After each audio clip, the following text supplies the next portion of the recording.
नमस्कार दोस्तों, बहुत बहुत स्वागत है आपके अपने चैनल भोजपुरी अखबार में। तो भाई, जिस गाने को आप लोग बेसब्री से इंतजार कर रहे थे, फाइनली उसका आज मोशन पोस्टर रिलीज कर दिया गया है। जी हाँ दोस्तों, हम बात करें पावर स्टार पवन सिंह के नए गाने के बारे में, जिसका टाइटल है दोस्तों तुम्हारे सिवा। तो भाइयों, इस गाने का फाइनल डेट आ चुका है कि यह सॉन्ग कब रिलीज होगा।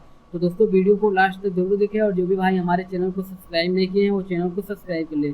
तो चलिए दोस्तों, वीडियो को शुरू करते हैं। तो दोस्तों, आप लोगों को बता देना चाहता हूँ कि पावर स्टार पवन सिंह का यह सॉन्ग, जिसका नाम है दोस्तों तुम्हारी सिवा। तो दोस्तों, इस गाने को गाए हैं पावर स्टार पवन सिंह और खुशबू जैन, और इस गाने को लिखे हैं है जानवर और समीर, और इसमें म्यूजिक दिए हैं निखिल बिने और छोटे बाबा। तो दोस्तों, इस सॉन्ग में एक्ट्रेस होने वाली है स्वाति चौहान।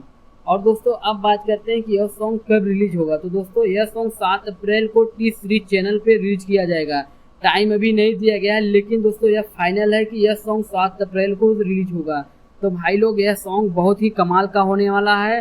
तो दोस्तों, 7 अप्रैल को यह सॉन्ग देखना न भूलें और हमें कमेंट में जरूर बताएं कि यह सॉन्ग को सुनने के लिए आप लोग कितना एक्साइटेड हैं। तो दोस्तों, इस वीडियो में बस इतना ही।